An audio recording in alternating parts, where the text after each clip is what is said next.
Smith. I understand is MC today for Lynette Buffington. She had to attend a Department of Commerce training today.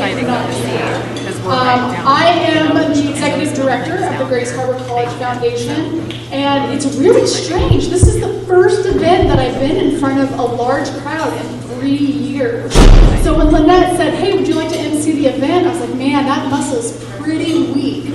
So I'm getting some exercise up here today in front of you all, and I'm just so excited to see so many amazing people from so many different parts of the county here today.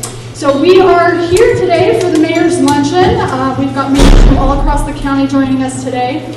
But these events that we hold every month from Greater Grace Harbor, it's not possible without you, the business community, being here. But it's also in part because of our generous sponsors that we have that sponsor events like today. So we have lunch right now is being catered by Galloway Bay. Let's give them a round of applause.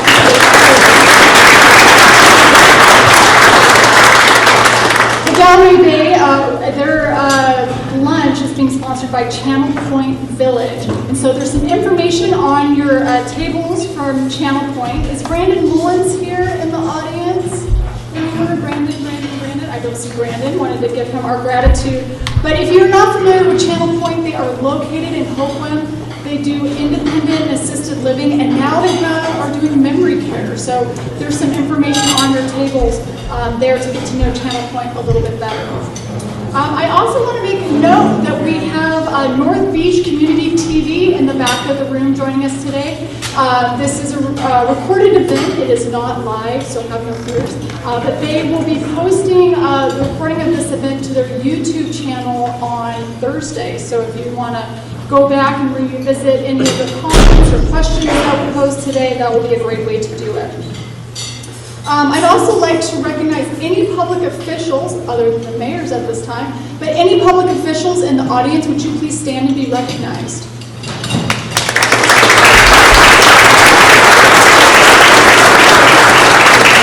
I see City Council, I see Port of Grace Harbor, I see the hospital districts. Thank you all for being here. I'd also like to recognize the Greater Grace Harbor's Board of Directors and Ambassadors. Would you please stand and be recognized?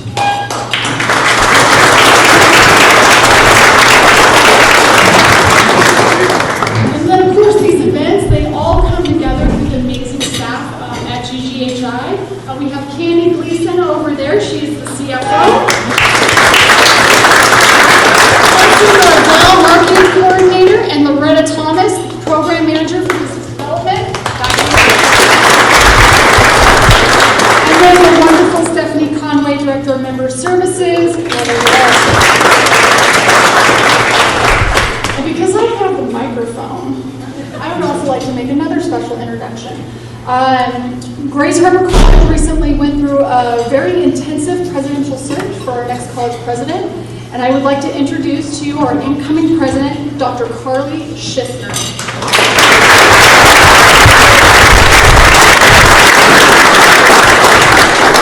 Carly's currently serving as the Deputy Executive Director at the State Board of Community and Technical Colleges in Olympia.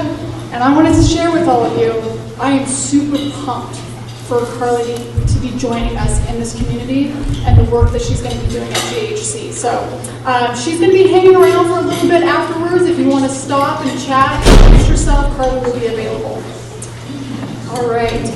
So today we have our mayors up here. Many of you have been to this event before, but if you have not, we have a series of questions for our mayors that we will be asking, but there's also the opportunity for you as the community to ask questions.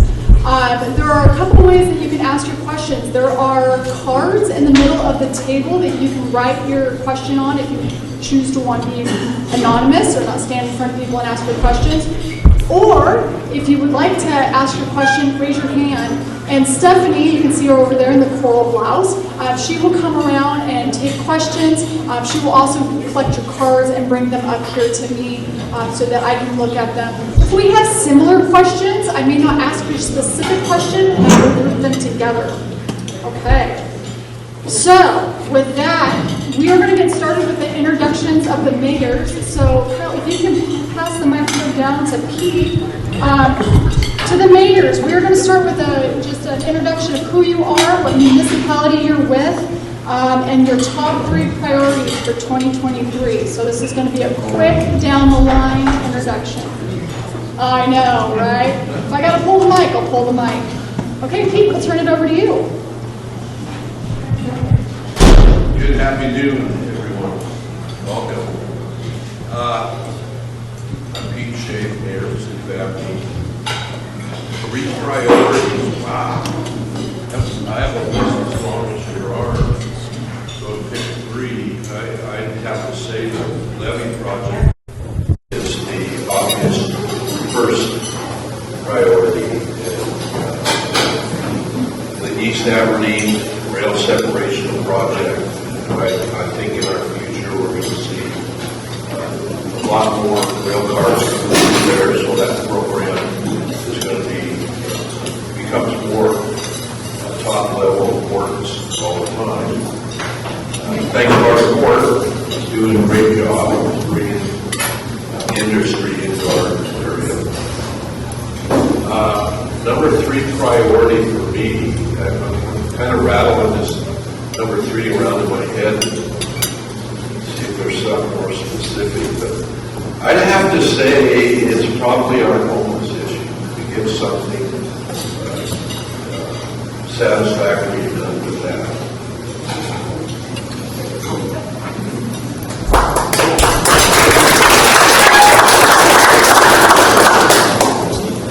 Welcome everyone. Good to see all your lovely faces here. So I am Mayor up here, and I'm Mayor of Westport. So we're way out there where nobody ever gets to. So our top 3 priorities are pursuing planning grant opportunities for stormwater planning and also for electric vehicle charging. That's kind of a biggie for us right now. And we're also in the middle of a shoreline master program update.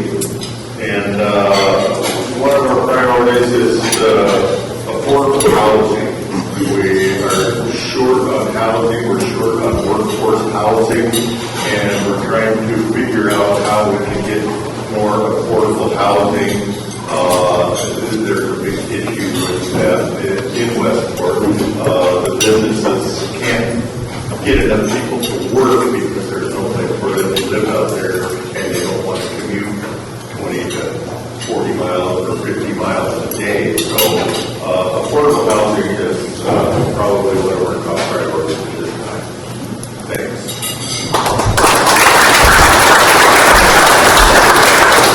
I'm the Mayor of Cosmopolis, and I guess the priorities for the city of Cosmopolis, I think as most people in the room are aware, was hit very hard by the pandemic, and we're still kind of suffering a lot of those delays and things, but we're excited to see Charlestown Investments and get Cosmo Specialty Fibers back up and running.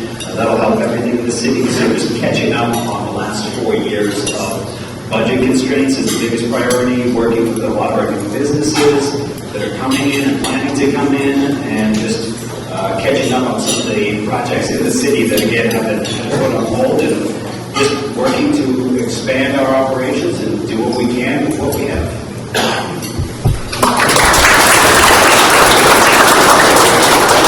I'm John Martin, Mayor of City of Ocean Shores, and even though I'm at the end of nowhere, but people can see us in Ocean Shores.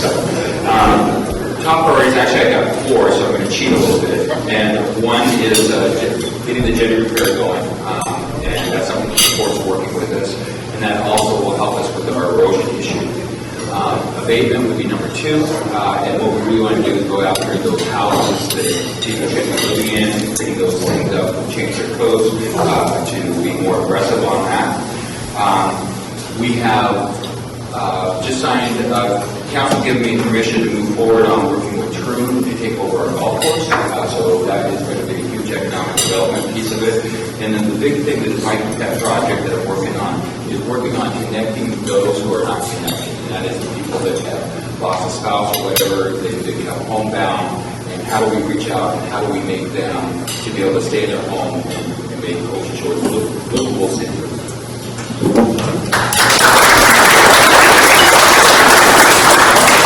I'm Vini Samuel, I'm the Mayor of the City of Montesano. Thank you all for showing up to hear three priorities for 2023 are relatively consistent. One is infrastructure. What you can't see creates a lot of problems, and we have been focused on pipes, streets, anything under the ground, and that has, it continues to be probably our number, actually I would say it's probably our number two. The second priority is the financial stability. We have had great couple of years, thanks to Amazon and all the money people are spending. We get a little piece of that with destination taxes. But what we have to do is hit that sweet spot as a municipality of having enough in the bank to make sure we're secure, but to spend the rest. We are not a for-profit business, and that is always something to remember. We continue to take those funds and invest them into the city. And the third one that is probably our number one priority is the economic development site, which is right when you come off the ramp as you're going west. We have, last year, we did the street next to it, which is the Lanucci with sidewalks.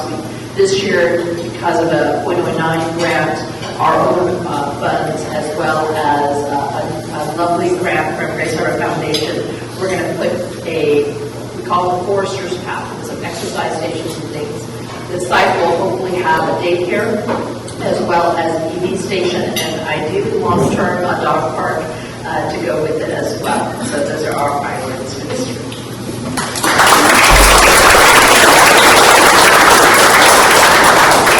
Hello, my name is Ben Winkelman. I'm the mayor of the city of Hoquiam.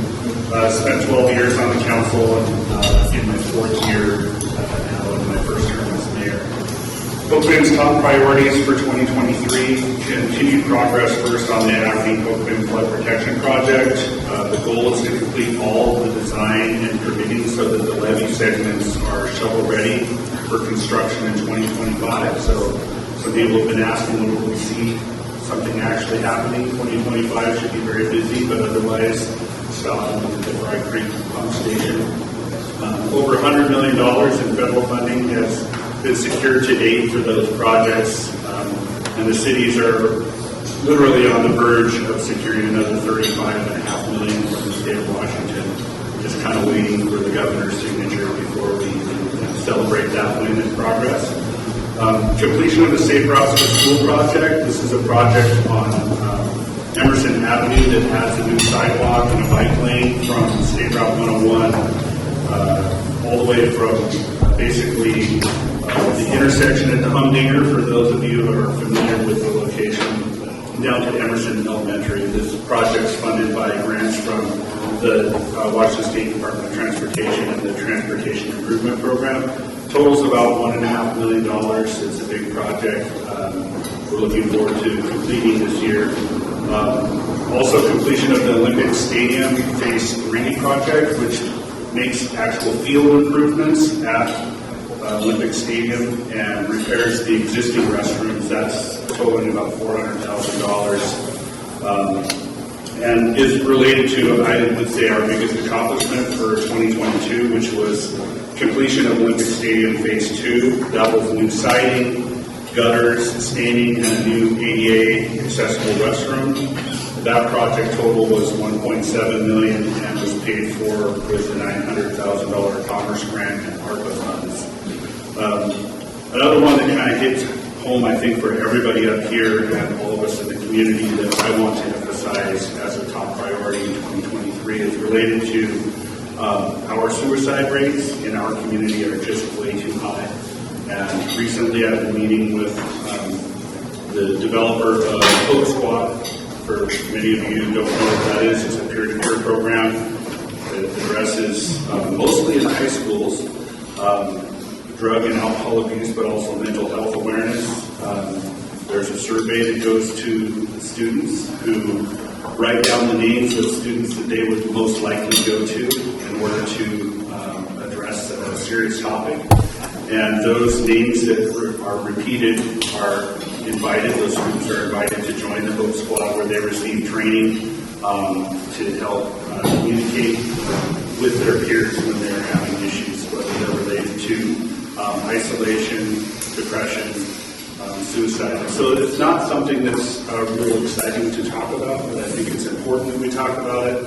I've been meeting with both the developers of the Hope Squad as well as developer of something called Joy Hour, and as Mayor Martin recognized, basically a lot of us are disconnected from our community. Joy Hour is something that we recently brought to Hoquiam. Doesn't involve any skating, but it's at the Harbor Arena from 4 to 6 on the second and fourth Tuesdays. For those of you who don't want to keep track, the Tuesday after the Montesano, after the Hoquiam City Council meetings. And so that would be tonight, 4 to 6. There's no skating. It's open to everyone from all over Grace Harbor County. And it's just an opportunity to get together. Some people play pickleball there. There's a bounce house and coloring for kids. There's some food. But we need to educate our community, and it's a huge task. I know I'm going over my time here, but we're often asked as leaders, what can we do to help somebody in our community, whether it's at the high school, the middle school, the elementary school, or some of our senior living locations. And there is something that we can do, and there's evidence of it, but we have to train a large portion of our community, 20 to 25%, so thousands of people that need training to communicate with the health department, faith leaders, and other leaders in our community. So the Hoquiam is going to be concentrating on providing that training in a leadership role for our city council, some of our staff and employees, and there is evidence that people in the community can take over this problem of suicide. And so I will be encouraging all the mayors from the various cities as well as other places in our community to make that change, because we have to do that, and we can do something to save lives. So we'll be taking action steps in 2023. Went way over my time.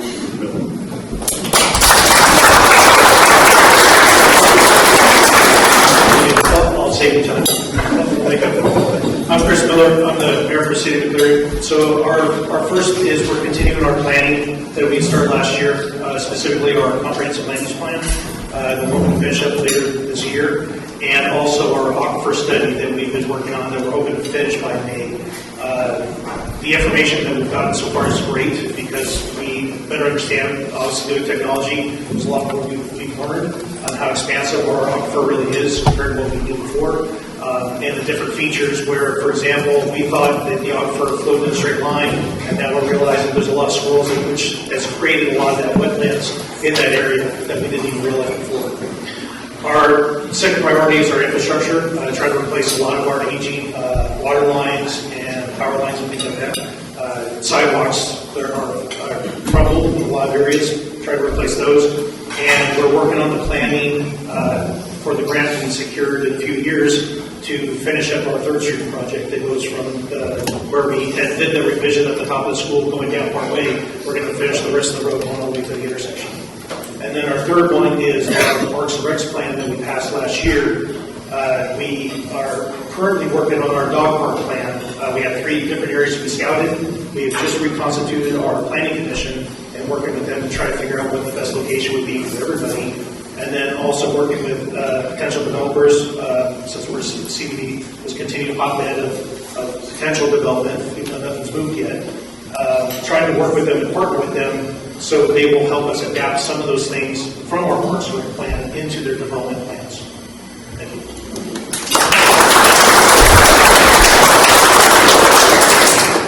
Good afternoon. Jim Sorensen, Mayor, City of Elma.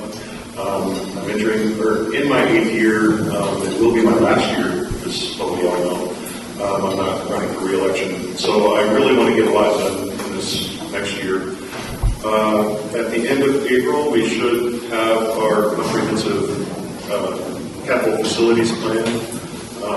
And then we're going to prioritize projects on that and move forward. One of the biggest projects happens to be our police station remodel. A couple years ago, we bought a building Our police, right now, we have 10 full-time employees and a 1,500 square foot building. So they're busting at the seams. It was meant to be a temporary location back in the 90s when they were housed there. So we're really looking forward to moving them into a 5,000 square foot building and getting that done, hopefully by the end of my term, if not soon after. Next is we want to create a transportation benefit district so that we get some funds that can go just to streets, because just like any other municipalities, we have aging infrastructure, and our streets are really showing that we've deferred maintenance on them for a long time. And then third is housing. Anything we can do to create more housing for all income levels would be great, because we have Summit Pacific who is constantly expanding, and they need housing for their workforce as well as every other industry in our town. Thank you.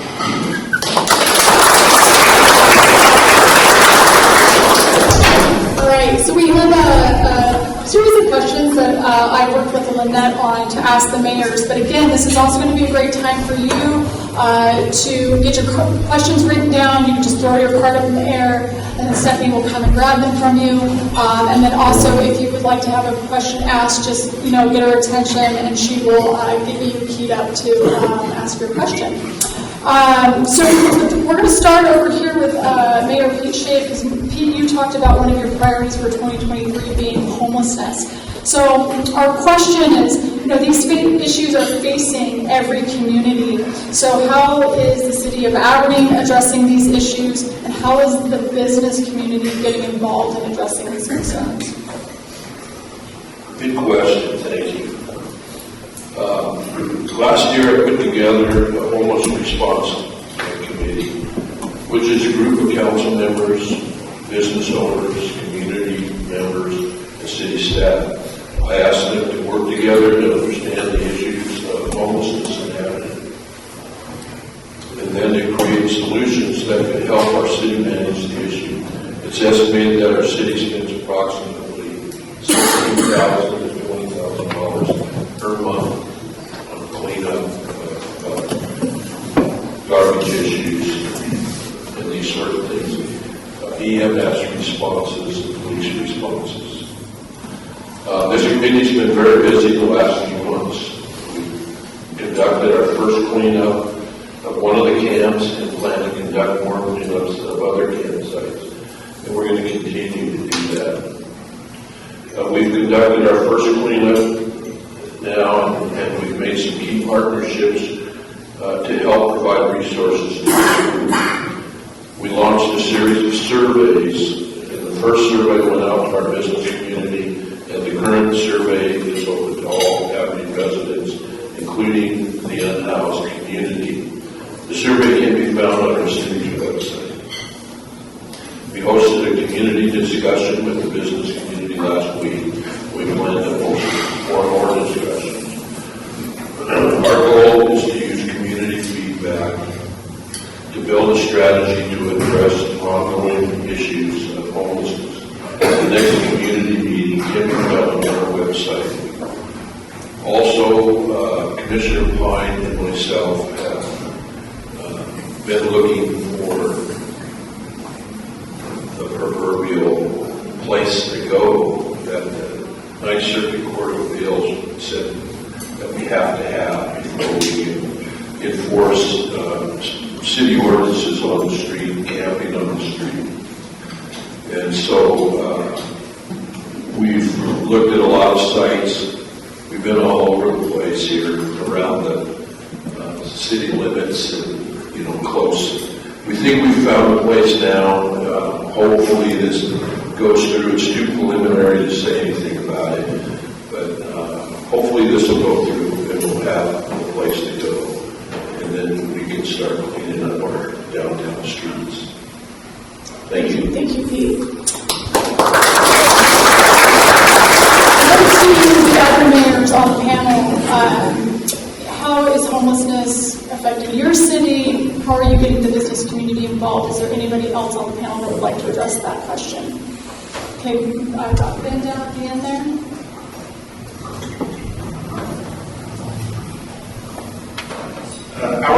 Hoquiam, we focused on tools to attract all forms of housing development, including affordable housing. And one of the biggest impediments to that in Hoquiam is the vast area of our community is within the flood zone. And we did have a project that was proposed here in the city, lost out on a $15 million, 50-unit affordable housing apartment project. And so getting the flood levies built will allow federally funded projects to move forward in our community. Currently, federally funded projects would not be authorized to be funded within the flood zone. And we learned that partway through a project. So that's one thing that we're working on. As far as the police departments and business community, we take a very proactive approach to any illegal activity within the business district. And I think, I guess we're lucky regarding the ruling that the city of Aberdeen is dealing with to have kind of gotten in front of that situation. So it's a little bit different when you're taking a proactive approach to prevent a large gathering of people that are staying on the streets versus having that gathering already and then trying to figure out where you're going to go. If you go to any City of Hoquiam parks, you'll notice that our parks are closed at 10 p.m. And at 10 p.m., if you are in the park, you are trespassing.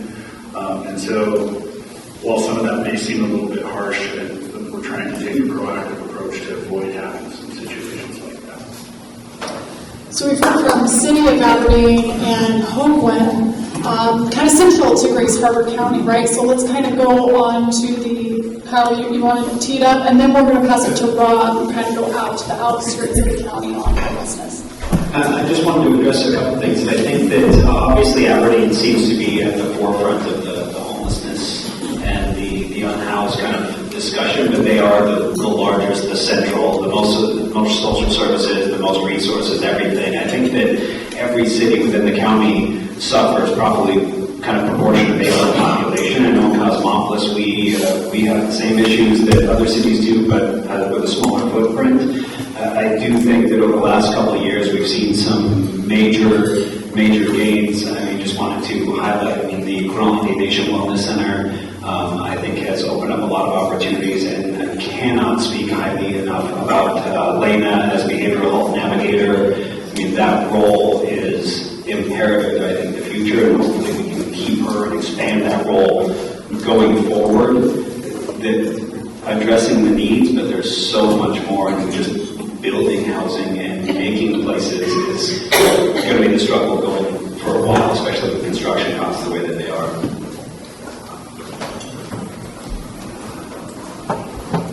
Well, in Westport, we've seen an increase in our homeless community. I think it's spilling over from the cities here at Aberdeen and Hoquiam. So there is a lot of concern. We did host a cold weather shelter, which is good till the end of this month, and that brought a lot of people down for the shelter. But there's only 15 beds. They're only allowable to have 15 people at a time, and a lot of people would hop on the bus thinking they're going to come down and get in the shelter, and then they would get stuck in Westport. There's nowhere for them to go. We have no other facilities. We have nothing to offer these people. So we have put together a committee, and we're trying to come up with a plan how to take care of this. We haven't had this plan before us yet, but the Planning Commission is working closely with the committee to try to come up with an answer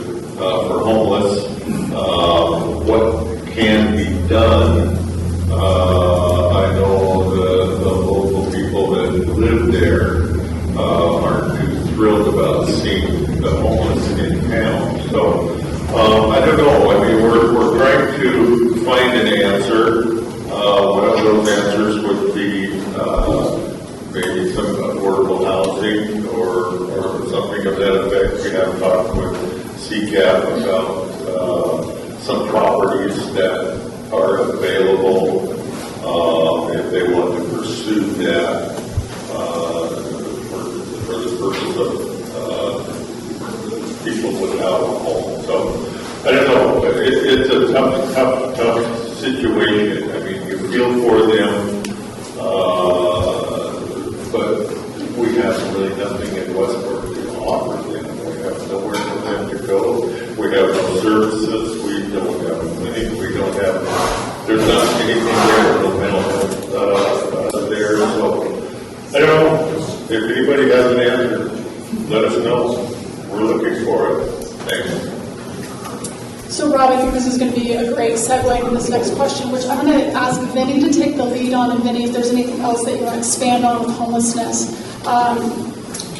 As the mayors of the cities in this county, is homelessness a city problem to solve, or is it a county problem to solve? Okay, so I wanted to talk because the city of Montesano does not have the overt homeless problem that you might see in other communities. However, we all have homeless in our communities. And I think this is a very important thing because we focus on, I'm making up percentages, I haven't done any studies, I don't know anything, but let's say 20%. 20% are on the street. 80% are couch surfing.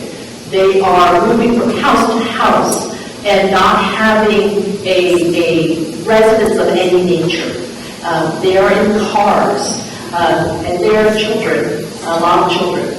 And so what I want to kind of push back at all of you as encouragement, as well as I know my fellow mayors are doing these things, I want to focus on some of the positives.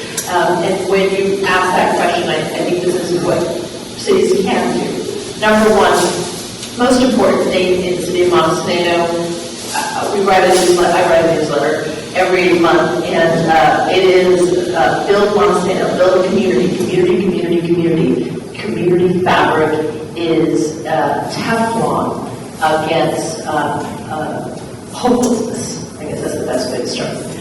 And so the part of building that community is not just the city's responsibility, but we are kind of the nexus point between business communities, ministerial associations, community organizations, and how we do that. Each of us are a little different, but each one of you has the capacity to be part of that community fabric. And that is the hope, and that's why your engagement here, your engagement with the cities is so important. Because without building the community fabric, we're going to get worse, right? And the second part of community fabric, one of my big things is, don't forget about the schools and childcare, because that is another layer of safety netting and protection. We work with the school district constantly because they are so important. Great schools. I have three kind of foundational pieces for the city of I have three foundations for the city of Montesano. Great schools, safety, and quality of life. If we don't meet one of those goals, we don't do it. And the schools are a foundational piece, and that's where our children are, and that's where we can break the systemic issue of poverty and homelessness. And so one of the ways we've done that is to partner with them to do programming in non-traditional manners. We put out our efforts. Businesses can do that. I know a lot of you do Business Week. It's important, and I don't want you to think that it's not important. And the last thing that everybody here hears is affordable housing. From the city of Montesano's perspective, our job is to make sure you're up to code, and then we get you through as fast as possible. And that is the piece of it that I think is important. The last part of your question was, is it a municipality issue or is it a county issue? There's enough problem for all of us. And so I would say it's also a business problem, right? There is not a resident of Grace Harbor County that should not own a piece of that. And we can own a piece of the solution, which is what I want you guys to think about and to share that hope with me to do that and to continue building. Thank you, Vini. Great insights. I open it up to any other mayor on the panel. Is this a city issue to resolve, or is it a county issue? Jen down at the end. Can we pass the microphone down to Jen, please? It's a city issue, it's a county issue, it's a state issue, it's a national issue. Thank you. Okay, I am going to turn to another question from the audience. Maybe, John, you would like to take this one since the microphone is hot in your hands right now. Just take your time here. What are some of the challenges and successes for small businesses opening in your city? Challenges, the biggest challenge is, of course, seasonality in Ocean Shores. I mean, that, as I tell people, that you can probably, if you're open in the summer, you're going to make a lot of money, but then in the winter, you don't have it. I think all of resort areas are really challenged from a business point of view, just from labor. We have issues with affordable housing for the workforce, and we also have a community that our average age is 60 plus, and with that we just don't have a strong workforce. So those are really challenges with it. And then of course that Ocean Shores is not on the way to any place. So if you're going to be opening, that you've got to have a strong marketing plan to get people to get their better offers up. And that's where, like, our golf course is going to be so important for us to focus on. But Ocean Shores is a great place, and I think that we are at the point of where things are just going to dramatically start changing for us. I mean, we have a very strong business community. It's going to be even stronger because the value in Ocean Shores versus if you go to almost any place in Oregon, California, it's really affordable. So it's a great place to go, but it's a challenge. Probably the biggest thing is the seasonality and then just the staffing. Thank you. So, Chris, I want to pass the mic down to you, and hopefully you can field this question as well. Being that McCleary is a much smaller city on the east side of Grace Harbor, what are the challenges and successes that you're seeing with small businesses in your community? Our challenge is that we're not large enough to support, so many businesses, and trying to get our residents to understand that we're going to have some kind of population growth and development, which they've been apprehensively against for years.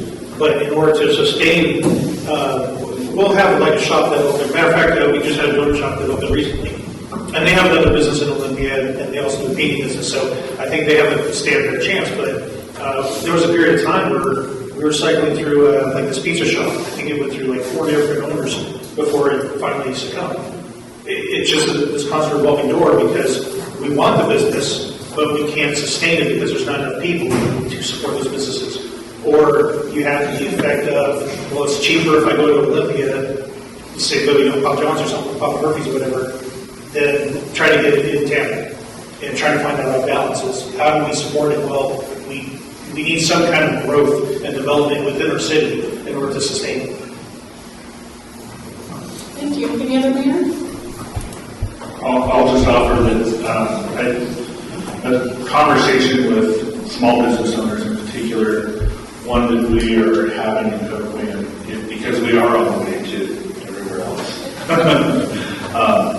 is to have something unique and then really highlight that. And so even for small budgets, for advertising budgets, if you have something that is unique to your business and something that you can kind of brag about, it's pretty easy to do. And then if you can get your locals to talk about that item, whether it's retail, availability of a certain item, or in a restaurant, a unique menu item. We've had some success with local small businesses in the last few years who are really trying to highlight what is that one thing that you just can't find anywhere else. And collectively, if any of our communities can market those things, then that makes you more of a destination or a place to stop. Perfect, thank you. We've got Jim down at the front. I think one of the biggest challenges to our small businesses is online shopping. Through COVID, that really became a huge thing for all of us, was to just pop on to Amazon or whatever.com and do our shopping online. It's convenient. A lot of times times it's less expensive. But get out to your local businesses and support them as much as you can, rather than a few clicks of the mouse. Thank you. Oh, and Pete down here wants, But like maybe that. help some of those businesses get online if you can't beat them, then join them as well. There you go. Microphone is on its way down. Work for some. I gotta say that I think Aberdeen's biggest problem is the homeless issue that's going on in Aberdeen. Who wants to locate their new business in downtown Aberdeen with what's going on here now? This has to come to a solution. And I think there's been a lot of progress made, and I feel comfortable that there's a real solution in our future. But I also think that Aberdeen is ripe for those little businesses, the specialty shops and businesses. The problem is for any of these big businesses, like so-and-so, like it goes to Olympia and buy whatever they're shopping for. You're not going to get that business to come to Aberdeen because where are they going to locate? There's old building after old building after old building, but there are ways to use them. At least an awful lot of them can use maybe just a portion of that old building for a specialty shop of some kind. I mean, come on, get creative. How about a candle shop? I mean, that's what I'm saying. Just little niches like that that'll fill in to become part of our community. Our Main Street Association is doing a tremendous job of trying to motivate these kinds of businesses. And recently we have the Bacons who've done such a wonderful job on the old Goldberg building. And that's the kind of thing that's going to make Aberdeen, unless we come up with some kind of program to tear all the old buildings down, because the modern day business plans don't function in an old plan like Aberdeen's layout. So we have to look at more specialties. And I think that's going to happen. There's a lot of things that we've been working on for a long time, and they're starting to get closer to the end results, and hopefully things are going to pick up. All right, thank you, Pete. Great question from the audience, so if you've got a question, be sure to get those in. We've got a few more up here, but does anybody want to ask a question on the microphone of the mayors right now? I'd like to give the opportunity to the audience. Okay, we've got Will in the back.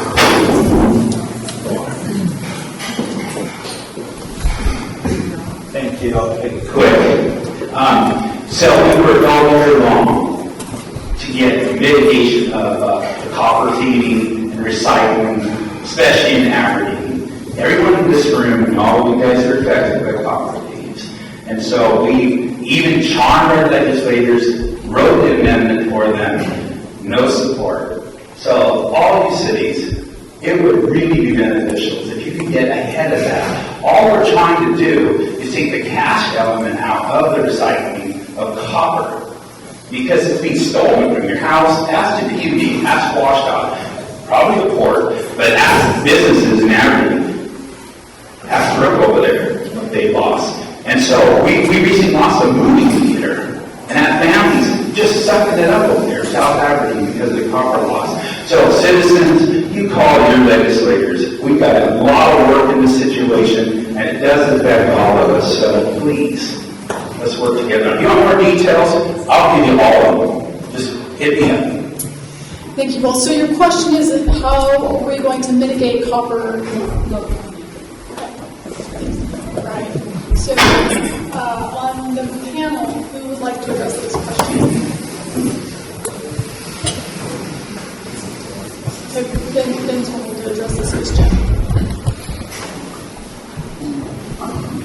We've had this problem with both city properties and local businesses.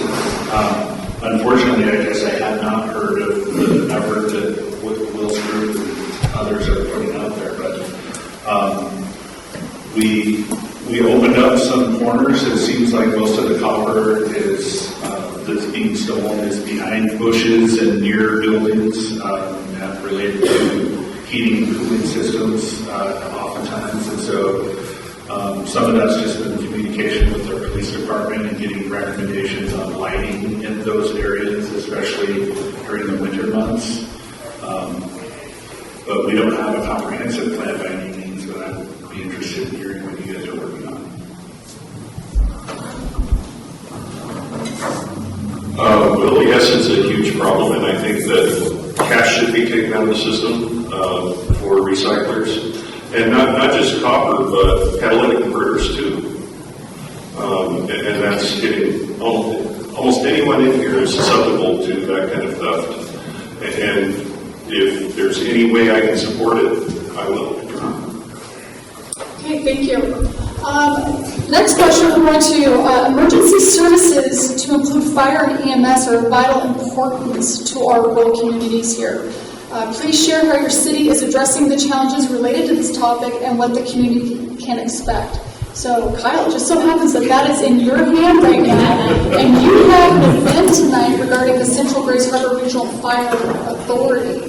Yes. Is that correct? Yeah, I think that I would imagine, I generalize it, I think most people in the room know of the Regional Fire Authority measures and possibilities over the last couple of years between Aberdeen and Hoquiam. Cosmopolis has joined in this effort, so it's going to be up to voters to see if this is something that they want, but I would imagine that every city, if you look at any fire department, any police department, there are struggles in hiring, struggles in maintaining, struggles in funding, trying to find some solution to mitigate some of those issues without drastically increasing the costs is a struggle. So the RFA is one opportunity. If the voters want that, then we can try that. And the costs are going to go up one way or another because the costs continue to go up. You look at regional fire authorities, it's kind of a misnomer because fire departments are 80 to 90% EMS calls rather than the fires anymore.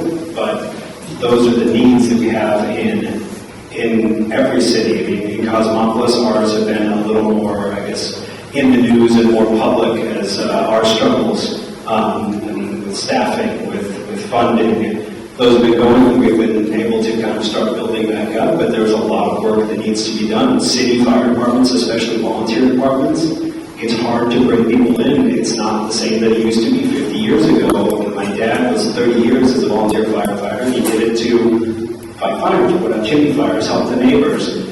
Then you have to get, if you're a volunteer firefighter, you can't just leave your job at the mill and go and help anymore. You have to have all of these backups, all of these trainings, all of these certifications that it kind of takes that volunteer element out of it. It makes it very hard. The reasons behind it are great, but there's more and more that's coming on in all of our fire departments, and it's hard to get people to get into it. So it's a continuing struggle, and beyond just fire departments and police departments getting staffing, I mean, we're having issues very publicly. I mean, of course, our Grace Harbor E911, the staffing issues over there, it's hard to keep people in that. Our Grace Harbor Trauma Center facing funding issues. Every step along the process, it's not just fire and EMS, but everything is underfunded and understaffed. But trying to keep those without just taxing us more in every element is the struggle. So it's an ongoing fight, but I think that the cities are all struggling with the same things, and we're trying our best to mitigate it.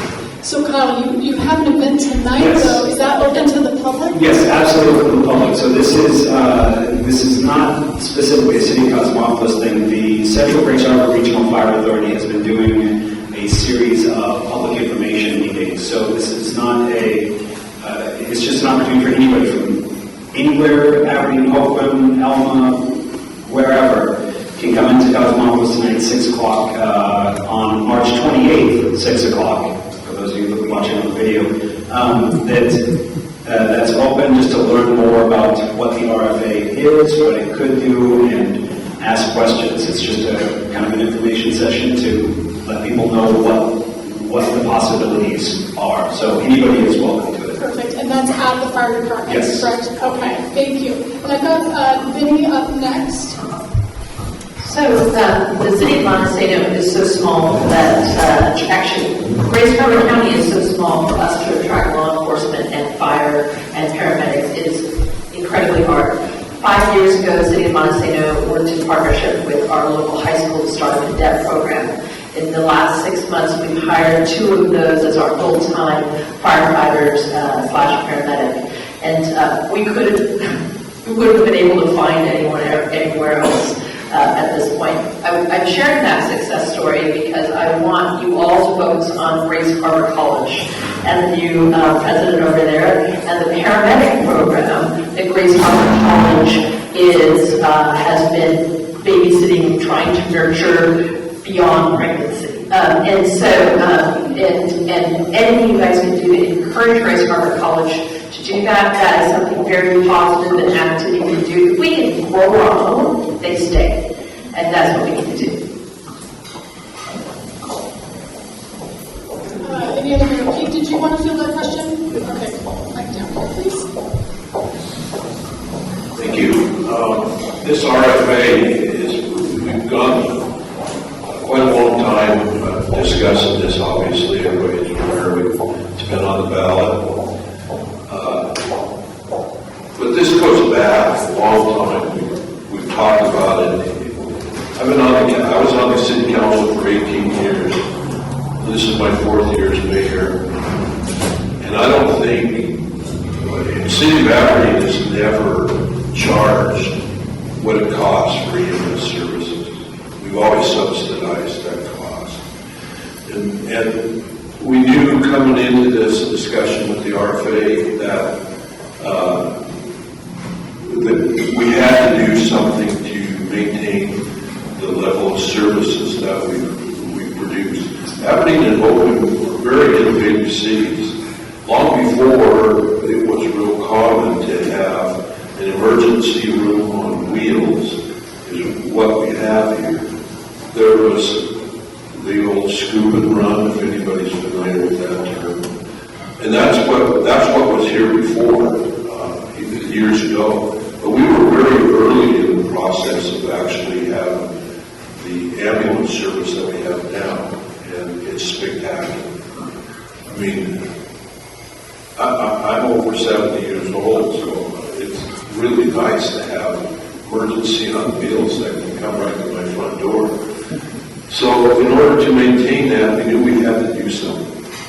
And so the discussions evolved into creating an RFA in order to fund this service that Aberdeen Hoquiam has. And we're real happy now to have Cosmopolis involved as well. So that's the bottom line, is to maintain this level of service, we have to do something, and the RFA was top of the line choice for how to do this fairly for everybody. Yeah, in Westport, in the South Beach area, we are part of the South Beach Regional Fire Authority, RFA, and that is a great success story. We started trying to talk about this several years ago. We worked on it for 2 to 3 years. We finally came to realization, and RFA, South Beach Regional Fire Authority, and they have done great. They have people and equipment staged in their area. The response time is fantastic, and they recently purchased property at the Westport Y, the old Bayview lumber property, and they've converted that to a training center, and they use it themselves, and I think every fire department in the county and some across the state come to use this training center now, which is a great thing to have right in our backyard. So it's that RFA in South Beach is a great success story. Just wanted to touch on one thing. We were talking fire and the training we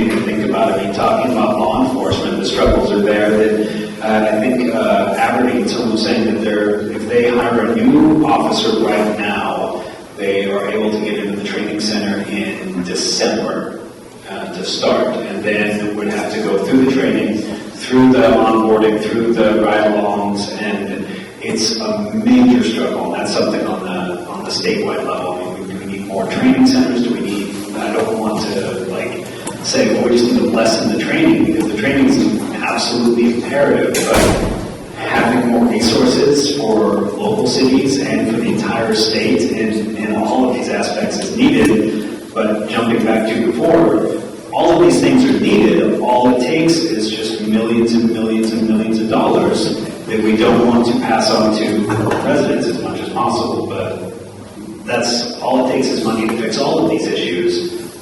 But where and what other programs need to be done away with to do it? Nobody wants to say we're just going to do away with state parks to put more funding into housing. No one wants to say we're going to do away with X for Y.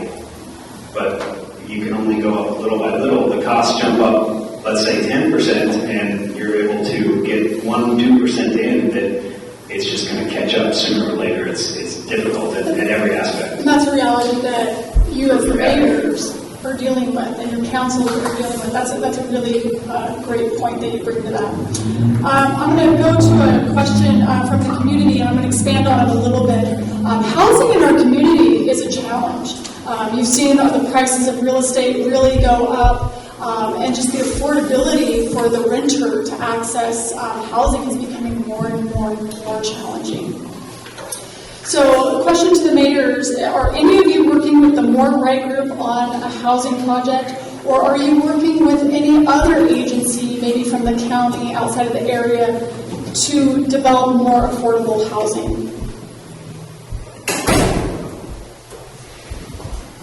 Pete? Aberdeen's been working with CAB. We had 4 pieces of property that were suitable for program CAB has received grant funding for. And so we worked out a deal with them to build 4plexes on these properties. So I think altogether in the city of Aberdeen, there's scheduled 12 units at this point. So, but with More Right, we're just getting started with that process. Yeah, they're starting on their own individual housing project, I believe, that they just recently announced. So, okay, any other mayor on this one? Kyle? I'll just keep talking as much as I can. But again, the More Right group, they just got $7.9 million in funding for their Scattered Sites project, which is great. And in speaking, I know the city of Aberdeen had this discussion many years ago in other cities that the cities offer services to the public, but there's very few cities that want to say, you know what, we're going to get into the housing business as well. How are we going to fund that? How are we going to do that?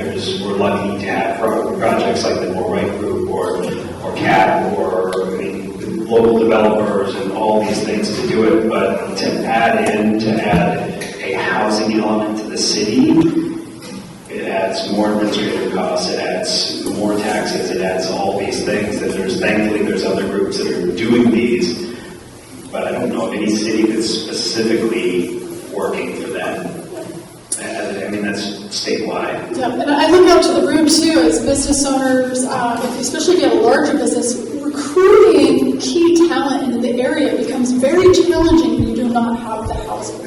I mean, we have faced that at the college with the ideal candidates who cannot secure housing fast enough. We have students who are also facing very limited housing options, especially when we're trying to recruit students from outside of the area, particularly into our athletic programs. So even at the college level, we're trying to figure out how to address student housing as well, because it's a great need not only in this county, but across the nation. Housing is really a big challenge. Our role, I mean, we can do, if somebody wants to make housing innovative or wants to put money towards housing, work with the cities, we'll do whatever we can to work with the zoning and the planning to assist, because we all want this to get there. And we're happy to help with the process. Yes, wonderful. Okay, moving on to our next question. We're going to put this to John Martin to start us off on this one. But our region needs an infrastructure investment, and we know it weighs heavily on our minds as the public officials here. Please share any information on infrastructure development projects or planned projects that will support job creation in the region. And so, John, you've got a jetty repair and an erosion project in the pipeline, correct? Yeah, and kind of just going back to the homeless thing before, I think that kind of illustrates the issue that we have in Grace Harbor. Every city that we have in Grace Harbor is a small city in comparison to Seattle. With that, we have a lack of staff to be able to do it. And so, in order to take down large funding things for Lake City affordable housing, those are very large numbers, and we just don't have the staff to do it. So, in theory, what we need to do is we, as cities, need to work together, and the county needs to work together, take that leadership role. And that kind of goes into the infrastructure. Infrastructure, there's a lot of money out there, but if you start writing grants, and I think all of us have experience of writing grants, and it is a challenge, and you spend all this time, and you get it or you don't get it.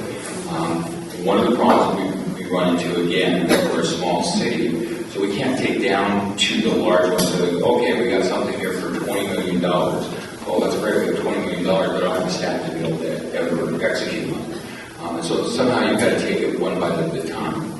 One of the projects that we're working on, and this is through the Corps, it goes through the Corps, and of course it costs some federal dollars, and that's the thing that you have to piggyback on other things, is our jetty repair. We've been talking about the jetty repair for probably about 20 years of doing something. And at one time, supposedly, they were going to fix it, they didn't, because there's other priorities. And so finally, in theory, we're moving forward to it. And so the Corps has been great at just bird dogging this. It's constantly where you get the Corps that doesn't get back to you with it. In Ocean Shores, which I'm sure that Westport has the same issue, is that we have a major erosion problem. And what has happened is they have started, the state has decided our number one important thing is working on salmon, which I agree salmon is a big deal, but most of their policies when it comes to erosion is focused on lakes and streams. And so therefore, they've really made the rules that you cannot do any hard armoring when it comes to if you're on the ocean. So we have an erosion study that we're going through, that we're working on, coming up with a plan. And like I've got one project that is eating away at one of our streets, and I've got hard armoring on one side, hard armoring on the other side, but where the city property isn't. And so I have a person that owns the other two pieces of property, who would do the hard armoring, but because of the rules and regulations, I can't. And one of the rules that just does not make sense is I've got to prove that I'm not impacting any species by building this. If I go back 5 years ago, that was all land. That was not water. But it continues to get worse, and then we have impacts when it comes into our sewer treatment plant. So right now we're at this, everyone understands the problem, but everyone says, well, you can't do that. So I guess, first of all, hopefully we're going to move forward on the jetty repair. Second, as people say, well, those are what the rules are. And my shot back at them is, well, someone made those rules. And most of those were not made by any voters, were not made by any legislators. They were made by somebody in college to do it. And I think that some of our policies that are in rural Washington, some of the policies were made not for rural Washington, and we just push back together. And I think that the more the cities and the county can work together on taking down some big projects, the better it will be. So you're facing definitely some challenges with getting those projects moving forward. So thank you for sharing that, John. I want to pass the mic down to Ben because we're talking. I'm hearing, erosion. Erosion often comes from water, but water also poses other challenges. And so, Ben, the levee project. Yeah, the levee project is one as well, but I think we also are all aware of just outside my city limits the erosion issues and mudslides that we've had over the last few years in particular. And currently there's a state project out there where they are working on hopefully making improvements on that section, just adjacent to the bay there. But we also were involved in creating new job opportunities, including the $160 million flood protection project, but also an $8 million West Fork dam removal and water supply project. That's a big step for us, and we'll be looking at pursuit of and completion of a plan that we talked about many years ago.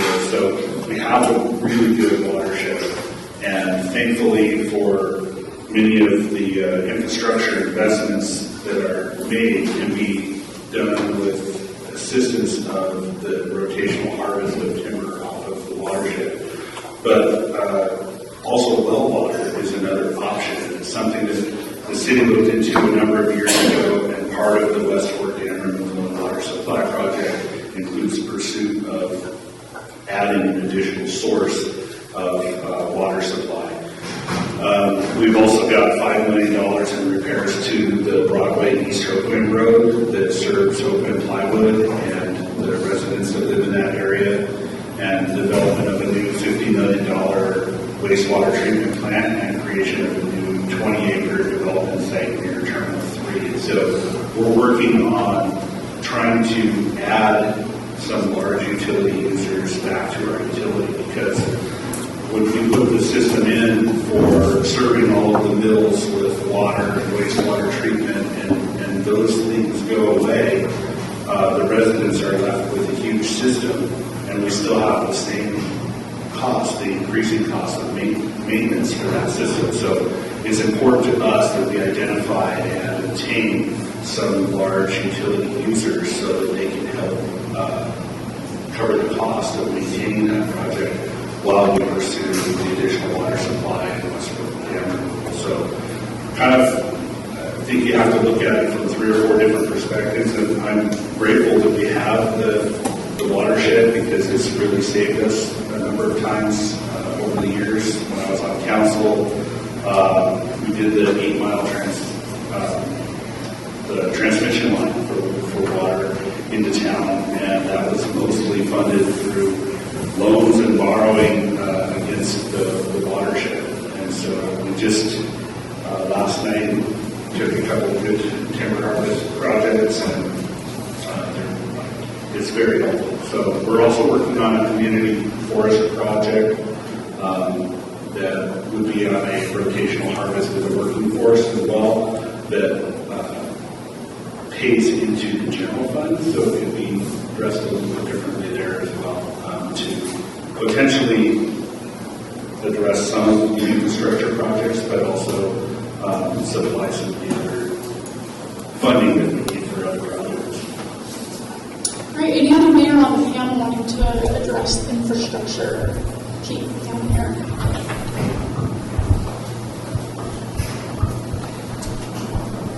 Wow, we have so much going on in Aberdeen, the list that goes on. US 101 Safety Improvement Project, that's a project between Swanson's and Southside to the Cosmopolis border, where there will be sidewalks and street improvements, restriping, all that kind of stuff going on there. And that should be probably early next year at the latest. We'll see something dark there. Sumner Avenue sidewalk improvements. Sumner Avenue in Aberdeen, there's going to be, it's all completely funded to do one, I think it's one side of the whole stretch of Aberdeen. Pedestrian safety improvement projects, that's on First Street in Aberdeen and Market Street in Aberdeen.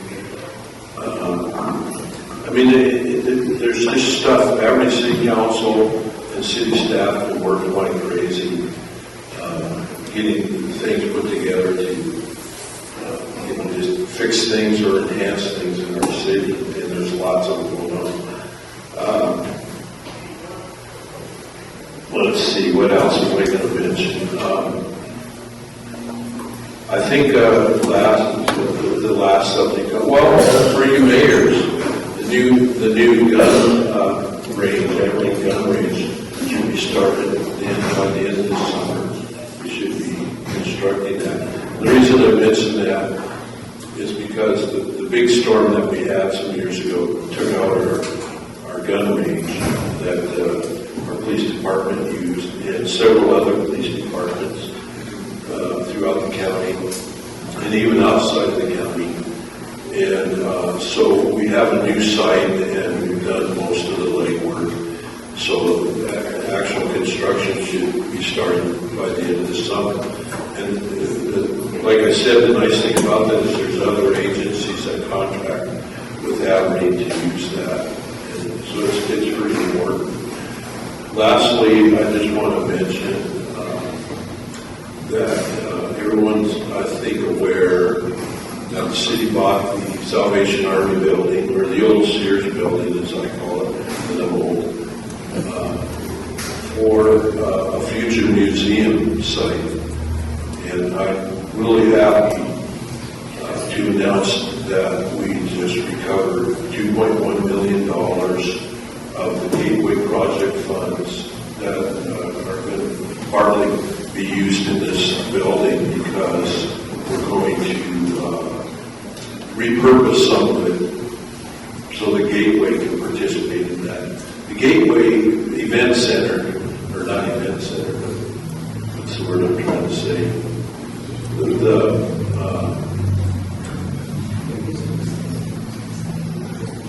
Well, anyway, we're going to put that in that, but at the same time, I lost my train of thought.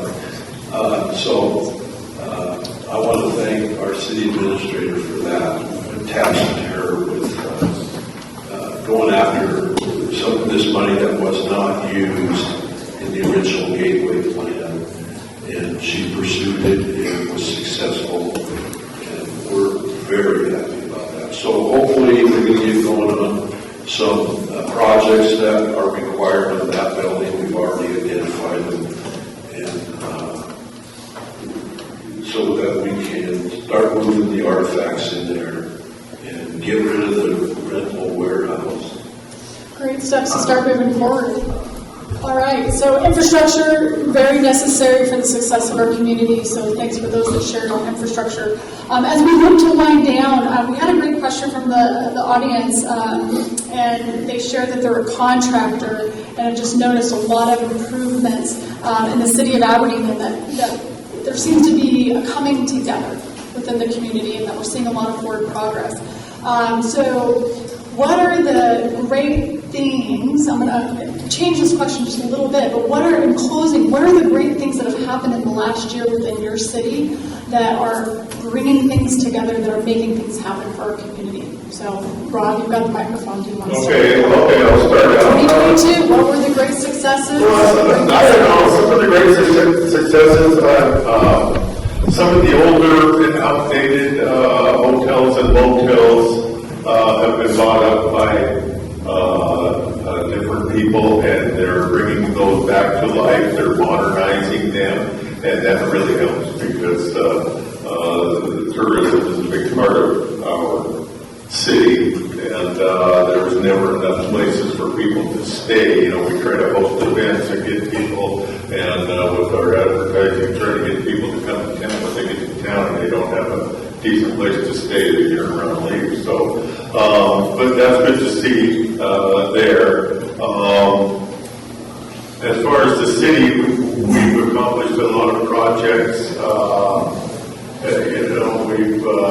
We have two new production wells that were drilled before COVID hit, and then COVID in a supply chain. We haven't been able to get the infrastructure to get these wells in production. If it's a dry year, we need that. We have, our processing plants go through a lot of water, and then with all the extra people in town in the summer times, we need that extra water. So we're hoping to get those two production wells in production, hopefully by the end of this year. It looks like we may be able to get some of this equipment. So, I I don't know, Westport, it seems to be doing real well. We didn't get hurt too bad through COVID. It seemed like people were doing shorter vacations and staying closer to home. So that kind of went in our favor. Instead of flying somewhere, they were driving. And that seemed to work out. I think it helped the whole race harder. So,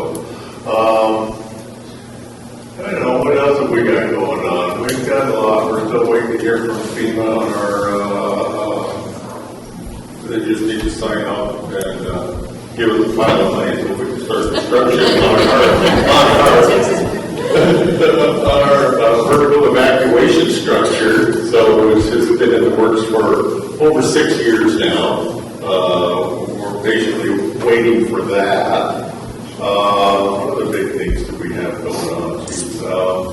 Well, just for sake of time, Rob, I hate to cut you off, but we're going to have to keep the microphone moving down the line just because we're running short on time as we close out here.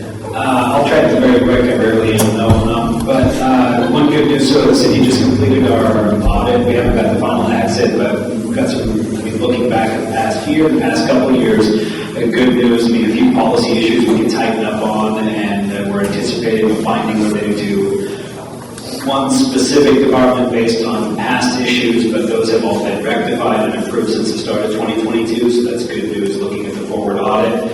I'm very lucky to have such an engaged community. I think that the inclusion of Zoom meetings has made some more people be involved, and I had people reach out and ask questions or ask for clarifications on a regular basis, so love that.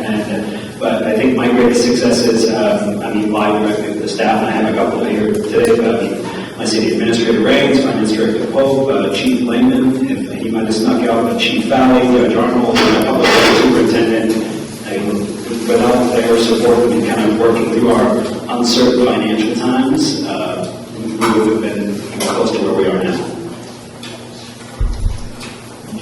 You said a lot and was very fast, so I'll try.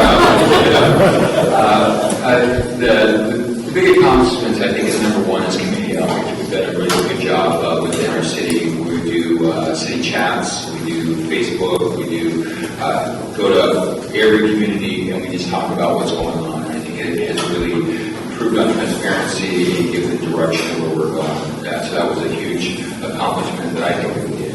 And then the staffing of our fire department, that was a big issue.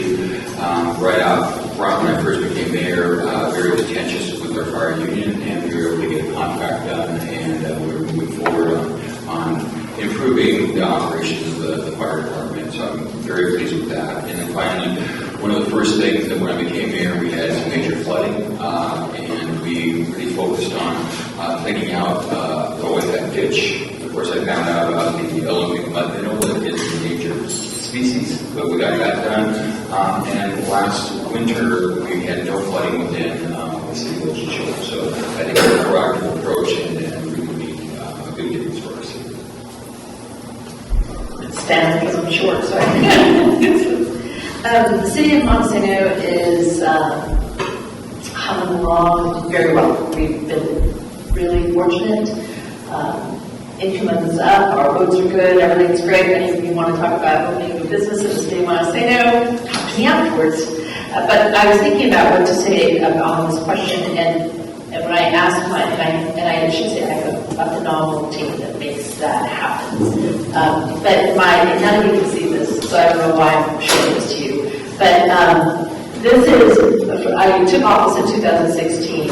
These are our streets. Everything with color is something that we have fixed.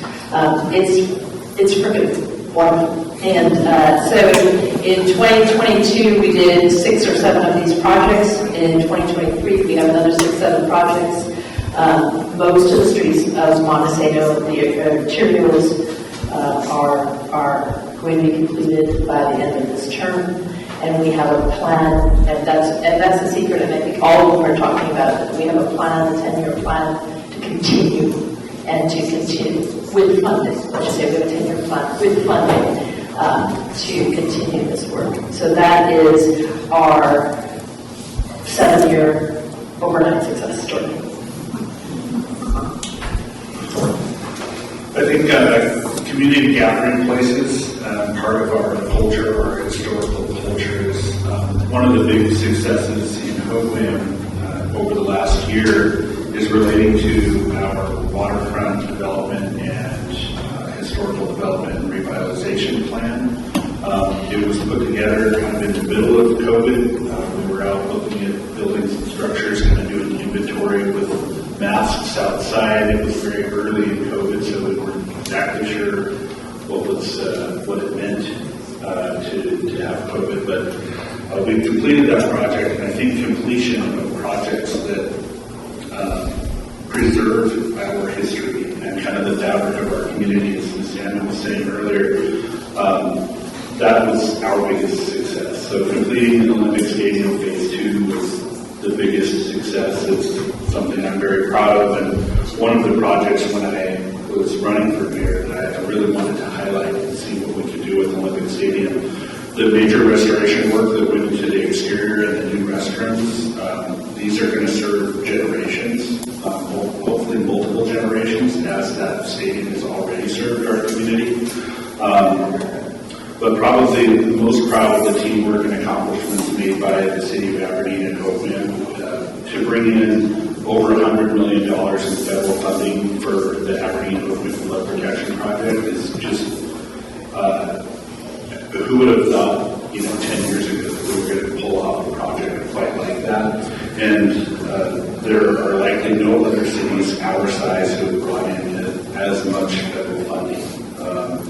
We're now on the verge of leveraging those funds with another $35.5 million in state funding. So the Aberdeen and Hoquiam community, many of the issues that we were talking about today come from the economic challenge and disadvantage that we've kind of been dealing with for decades. And with the federal and state funding secured, we're going to be able to proceed with what I would say is a once-in-a-lifetime project that will benefit our residents, our businesses, and all of Grace Harbor for many years to come. So I'm really excited about the future in Hoquiam.